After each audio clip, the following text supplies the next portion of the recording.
The sun has not yet broken the horizon, but the Nile already knows. In the pre-dawn darkness, the great river moves with ancient purpose, its waters whispering secrets older than memory itself. Along its banks, in a modest mud brick house on the outskirts of Thebes, a woman named Merit opens her eyes. She does not wake to an alarm or the glow of a screen. She wakes to the sound of her neighbor's grinding stone, the rhythmic scrape of grain against stone that has announced the beginning of the Egyptian day for 3,000 years. The air is still cool, a brief mercy before the sun transforms the valley into a furnace. Merit rises from her reed mat, her movements practiced and economical. In the darkness, her hands find what her eyes cannot yet see, a clay lamp, a twist of linen wick, the precious drops of oil that will give her light. The flame catches, and suddenly the small room breathes into existence.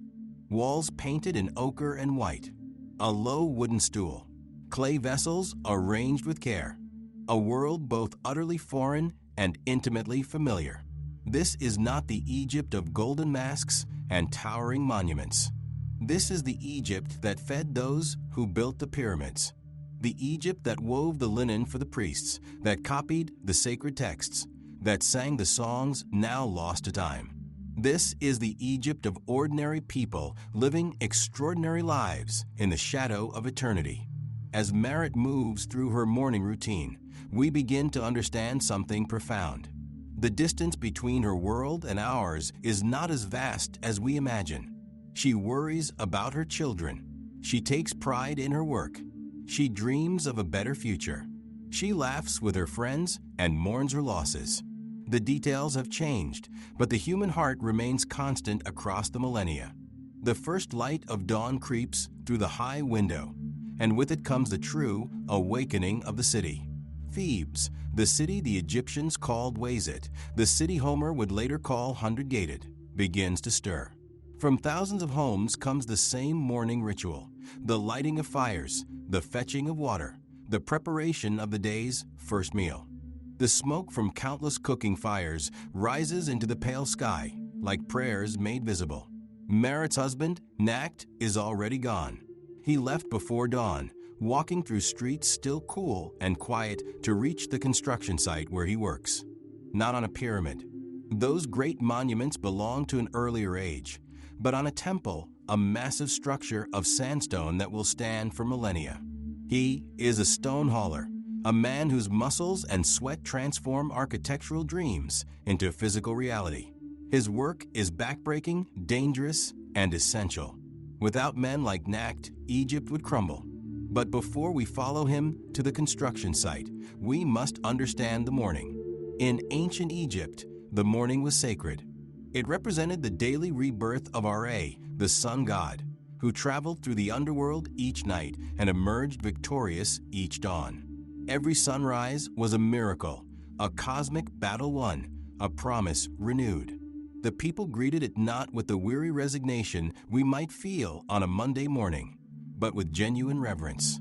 Merit prepares the morning meal with practiced efficiency. Bread is the foundation of every Egyptian meal, and she baked yesterday's batch in the outdoor oven she shares with 3 other families. The bread is coarse by our standards, filled with tiny fragments of stone from the grinding process, a detail that would wear down Egyptian teeth over time, leaving even young adults with dental problems that would make a modern dentist weep. But this bread is life itself. The Egyptians had dozens of words for different types of bread, each with its own purpose and occasion. With the bread, she serves yesterday's lentils, reheated and seasoned with cumin and coriander. There are onions too, and garlic, food so essential to the Egyptian diet that workers once went on strike when their onion rations were cut. A small jar of beer sits nearby, thick and nutritious, more like liquid bread than the clear beverages we know today. This beer is not an indulgence, but a staple, safer than water and rich in calories. Even children drink it, though theirs is weaker. Her children, 2 boys and a girl, eat quickly, their faces still soft with sleep. The eldest boy, Amenhotep, is 10, old enough to begin learning his father's trade. The younger boy, Khonsu, is 7, still more interested in play than work. And then there is Nefret, barely 5, with eyes that seem to hold the wisdom of ages. She watches everything, absorbs everything, asks questions that sometimes leave her mother speechless. Here is something that might surprise us.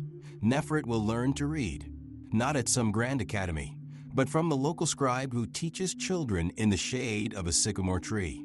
Education in ancient Egypt was not reserved exclusively for the elite. Certainly, the children of nobles had advantages, but bright children from working families could learn their letters, could master the complex hieratic script used for everyday documents. Some would even rise to become scribes themselves, entering a profession that offered respect, relative comfort, and escape from physical labor.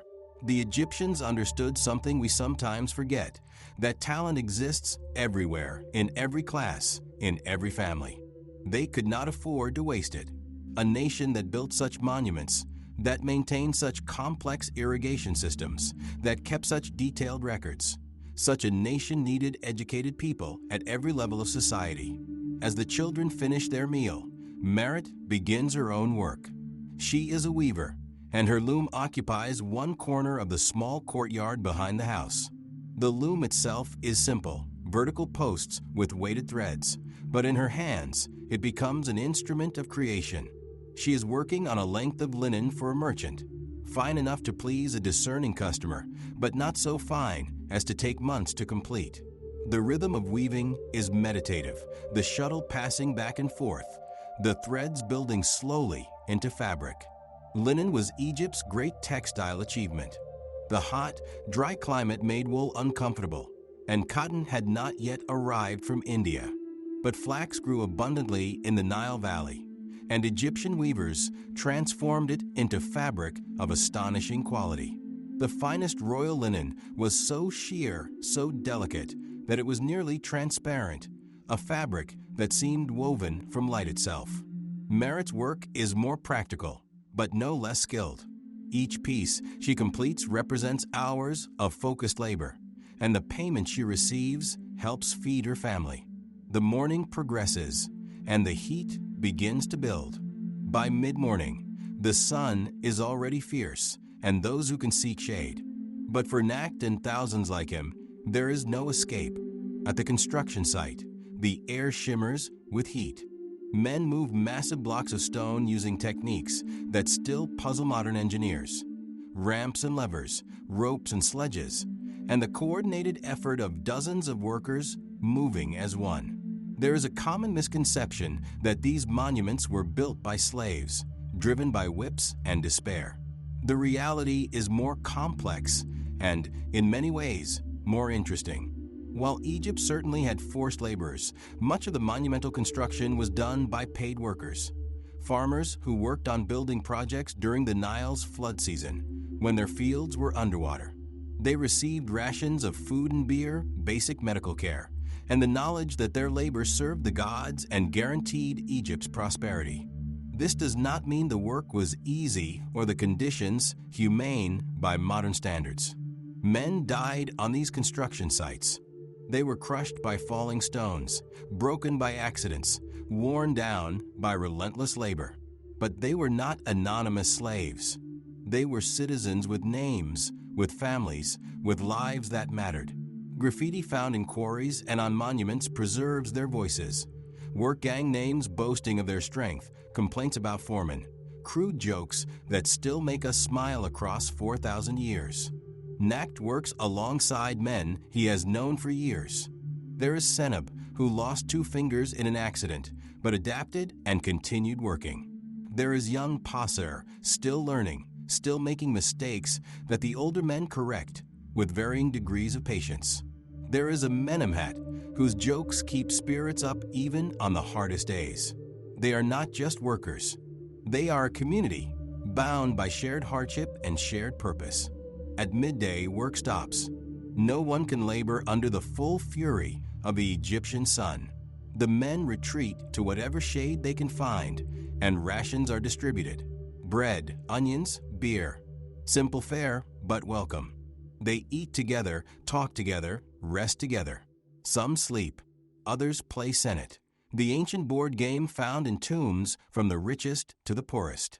The game pieces are worn smooth by countless hands, and the strategies have been passed down through generations. Back in the city, Merit has also paused her work. The hottest part of the day is for resting, for conserving energy. She sits in the courtyard with her neighbor, Hennet, and they talk as women have always talked about their children, their husbands, the price of grain, the latest gossip. Hennet is pregnant with her fourth child, and Merit offers advice drawn from her own experiences and from the collective wisdom of the women around her. Egyptian medicine was remarkably advanced for its time, blending practical observation with religious belief. Doctors could set broken bones, stitch wounds, and prescribe treatments that actually worked. They understood that some ailments required physical intervention, while others needed spiritual healing. Medical papyri preserved their knowledge. Recipes for treating infections, advice for difficult births, even early forms of surgery. Women's health received particular attention, which makes sense in a society that valued fertility and family. Merit knows remedies for morning sickness, for easing labor, for preventing pregnancy. Yes, the ancient Egyptians had contraception, methods involving acacia gum and honey that, remarkably, had some actual effectiveness.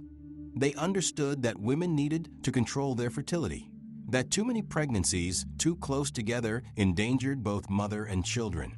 This brings us to something truly surprising about ancient Egypt: the status of women. In a world where most ancient civilizations treated women as property, Egyptian women had rights that would not be matched in Europe until the modern era. They could own property independently of their husbands. They could buy and sell goods. They could initiate divorce and keep their own possessions. They could inherit equally with their brothers. They could run businesses, serve as priestesses, and in rare cases, even rule as pharaohs. This does not mean Egypt was a feminist paradise. Women still faced limitations and expectations based on their gender. Most worked in traditionally female roles: weaving, baking, brewing, child-rearing. But within those constraints, they had agency, respect, and legal protections that were extraordinary for the ancient world.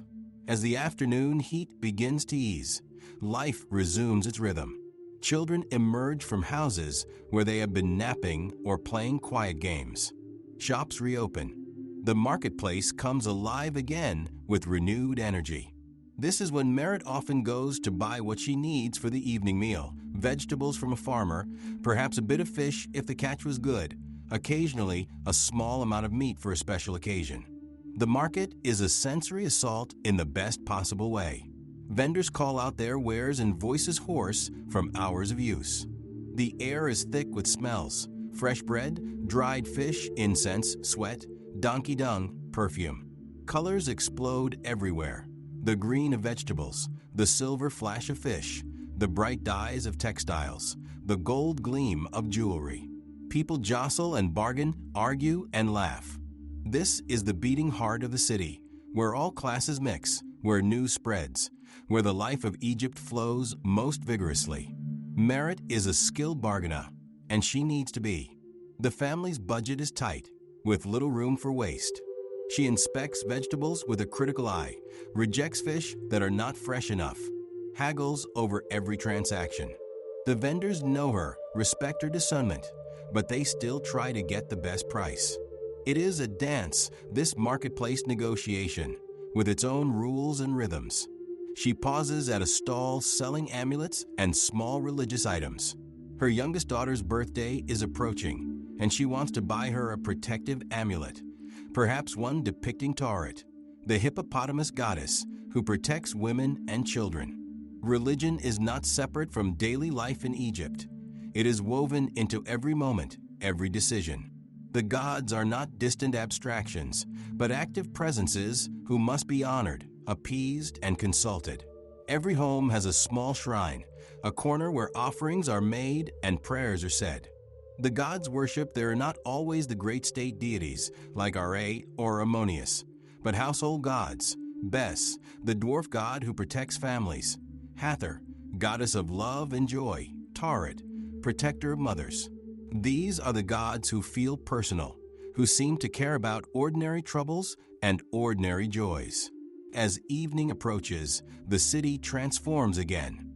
The harsh light softens into gold, then amber, then the deep blue of twilight. Workers return home, their bodies aching, but their days labor complete. Families gather. The evening meal is prepared and shared. This meal is more substantial than the mornings, perhaps fish stewed with vegetables, more bread, dates for sweetness, and always beer. Nacht returns home exhausted, but in good spirits. The work went well today, no accidents, no conflicts with the foreman.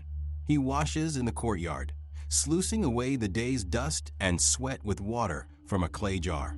Cleanliness was important to the Egyptians, more important than many ancient peoples. They bathed regularly, used a form of soap made from animal fats and alkaline salts, and applied scented oils to protect their skin from the harsh sun. Both men and women used cosmetics, not merely for vanity, but for practical reasons. The famous black coal I paint was not just decorative. It reduced glare from the sun and had antibacterial properties that helped prevent eye infections. Perfumes and scented oils were applied daily, both for pleasant smell and to protect skin from the drying effects of heat and wind. The Egyptians understood that caring for one's body was a form of respect for oneself, for others, and for the gods. As the family eats together, they talk about their days. Amenhotep describes what he learned at the construction site. Khonsa chatters about a game he played with friends. Nefret asks why the sun goes away at night, a question that leads Nacht to tell the story of Ra's nightly journey through the underworld, battling the serpent Apophis to ensure the sun's return. The children listen with wide eyes, having heard the story many times but never tiring of it. These stories are not just entertainment. They are the framework through which Egyptians understand their world. Every natural phenomenon has a divine explanation. The Nile floods because the gods will it. The crops grow through divine blessing. The sun rises because Ra is victorious. This is not ignorance or superstition. It is a sophisticated attempt to find meaning and pattern in a complex world. After the meal, as darkness settles completely, there is a brief period of leisure. Nacht and Merit sit in the courtyard, enjoying the cool evening air. The children play a game with pebbles. Neighbors visit, share news, tell jokes. Oil lamps flicker in doorways up and down the street, small points of light pushing back the darkness. This is when we might hear music. Perhaps someone has a flute or a small drum, or simply a voice raised in song. Egyptian music is lost to us. They left no notation system we can decipher. But we know they loved music, incorporated it into every celebration, every religious ceremony, every moment of joy. Instruments found in tombs, paintings showing musicians, lyrics preserved in texts, all testify to a culture that understood music's power to transform ordinary moments into something transcendent. As the evening deepens, thoughts turn to sleep, but first there are rituals to observe. A small offering is placed at the household shrine, a bit of bread, a cup of beer, a whispered prayer. The children are blessed and sent to their sleeping mats. Nacht and Merit have a few moments alone, speaking quietly about concerns and hopes. There is tenderness between them, a partnership forged over years of shared struggle and shared joy. Love in ancient Egypt was both practical and romantic. Marriages were often arranged with an eye toward economic stability and family alliances, but the Egyptians also valued affection and companionship. Love poetry has survived from ancient Egypt, verses of surprising beauty and passion that could have been written yesterday. They speak of longing and desire, of the beloved's beauty, of the ache of separation. The human heart has not changed. As they prepare for sleep, we might reflect on what we have witnessed.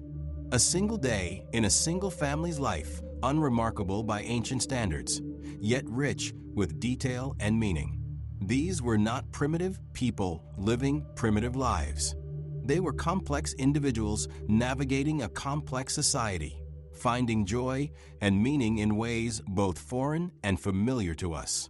But we have not yet addressed one of the most important aspects of Egyptian life, their relationship with death.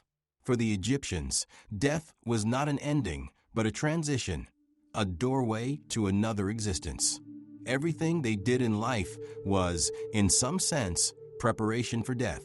The elaborate tombs, the mummification, the grave goods, all were designed to ensure a successful journey to the afterlife. This might seem morbid to us, this constant awareness of mortality. But for the Egyptians, it was liberating. If death was not the end, if they would continue to exist in another realm, then life gained greater meaning. Every action mattered. Every choice had eternal consequences. The judgment of the dead, where the heart was weighed against the feather of Ma'at, goddess of truth and justice, was not just mythology. It was a moral framework, a reminder to live with integrity. Ordinary Egyptians could not afford elaborate tombs or expensive mummification, but they still prepared for death as best they could. They saved for simple burials, for basic grave goods, for the magical spells that would protect them in the afterlife. They visited the tombs of their ancestors, left offerings, spoke to the dead as if they were still present. In a very real sense, the dead remained part of the community. Merit's own mother died 2 years ago, and she still visits the modest grave regularly, bringing water and bread, speaking of family news as if her mother could hear. Perhaps she can. The Egyptians believed the dead could influence the living, could offer protection or cause harm depending on how they were treated. This was not superstition, but a sophisticated understanding of memory and legacy, of the ways the dead continue to shape the world of the living. As the night deepens and the city sleeps, we might stand in the darkness and look up at the stars. The same stars the Egyptians saw, arranged in patterns they recognized and named. The same moon, waxing and waning in its eternal cycle. The same river flowing north toward the sea. In this moment, the distance between their time and ours collapses. We are connected by our shared humanity, by the universal experiences of love and loss, joy and sorrow, hope and fear. The next morning will come, and the cycle will begin again. Merit will wake to the sound of grinding stones. Nacht will walk to the construction site. The children will learn and play and grow. The market will bustle. The gods will be honored. Life will continue in its ancient rhythms, each day both unique and part of an eternal pattern. But let us pause before the dawn comes, before the cycle resumes, and consider what we have learned. We have walked through a single day in ancient Egypt, but in doing so, we have discovered something profound. These were not aliens, not incomprehensible others from a distant past. They were people fully human, with the same capacity for thought and feeling that we possess. They worried about their children's futures. They took pride in their work. They found joy in simple pleasures, a good meal, a friend's laughter, a cool evening after a hot day. They fell in love and had their hearts broken. They dreamed of better lives. They faced their mortality with courage and faith. They were, in every way that matters, us. The details have changed. We no longer worship Ra or fear the serpent Apophis. We do not weave our own cloth or grind our own grain. We have technologies and comforts they could not imagine. But beneath these surface differences, the fundamental human experience remains constant. We are still trying to make sense of our world, to find meaning in our lives, to leave something behind that will outlast us. The monuments of Egypt, the pyramids and temples that draw millions of tourists, are not the civilization's true achievement. The true achievement is the lives lived in their shadow, the ordinary people who built a society that endured for 3,000 years. They created art and literature, science and medicine, law and government. They developed agriculture and architecture, mathematics and astronomy. They did all this while living lives that were, in their daily details, remarkably ordinary. There is a lesson in this for us. We often think of history as the story of great individuals, pharaohs and generals, priests and nobles. But history is really the story of countless ordinary people, each living their lives as best they can, each contributing in small ways to something larger than themselves. Merit at her loom, Nacht hauling stone, their children learning and growing. These are the true makers of history. As the first light begins to touch the eastern horizon, as the Nile prepares for another day, we must take our leave. But we carry something with us, a deeper understanding, a sense of connection across the vast expanse of time. The ancient Egyptians are not dead, not really. They live on in the monuments they built, yes, but more importantly, they live on in us. In our hopes and fears, our loves and losses, our daily struggles and small triumphs. The bread Merit baked is dust now. The temple Nacht built may still stand, or it may have crumbled into sand. The children have been dead for millennia, their names forgotten, their lives reduced to archaeological speculation. But the love that sustained that family, the dignity with which they lived, the meaning they found in ordinary moments, these things are eternal. We are their descendants, not necessarily in blood, but in spirit. We face different challenges, live in different circumstances, but we share the same fundamental human nature. We, too, wake each morning and face the day. We, too, work and love and hope. We, too, will one day face our own mortality and wonder what, if anything, will remain of us. Perhaps this is the greatest gift the ancient Egyptians can give us: perspective. Our problems, which seem so overwhelming, are not unique. Every generation has faced uncertainty and change. Every individual has grappled with questions of meaning and purpose. We are part of an unbroken chain of human experience, stretching back to the dawn of civilization and forward into an unknowable future. The sun breaks the horizon now, flooding the Nile Valley with golden light. Somewhere in a house that no longer exists, in a city that is now ruins, Merit opens her eyes and begins another day. We cannot see her, cannot speak to her, but we can honor her. We can remember that she lived, that her life mattered, that she was fully human and fully real. This is what history truly is, not dates and battles and the names of kings, but the accumulated experience of billions of ordinary people living ordinary lives.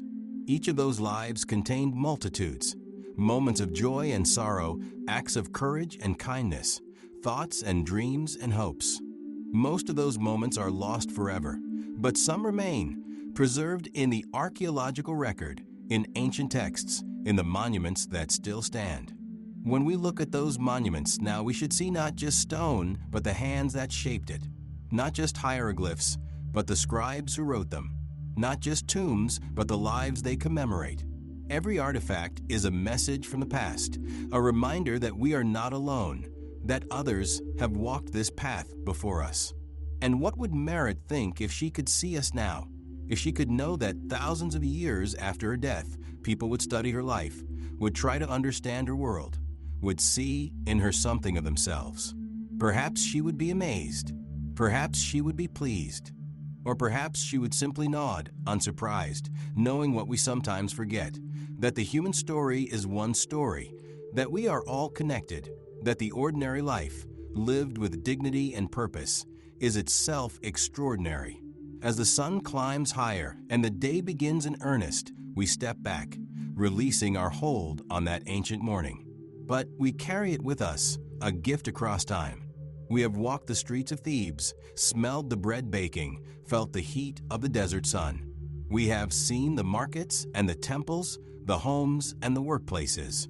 We have glimpsed, for a moment, the ordinary lives of the Pharaoh's people. And in doing so, we have discovered something about ourselves. We have learned that the past is not dead, that it lives on in us, shaping who we are and who we might become. We have learned that every life has value, every story matters, Every moment contains the possibility of meaning. We have learned, perhaps most importantly, that we are part of something larger than ourselves, a human family that spans continents and centuries. The ancient Egyptians built for eternity, and in a way, they succeeded. Not because their monuments still stand, though some do. Not because their mummies are preserved in museums, though some are. They succeeded because they understood something essential, that the only way to defeat death is through memory, through the stories we tell, through the connections we forge with those who come after us. So let us remember Merit and Necht, Amenhotep and Khonsu and Little Nefret.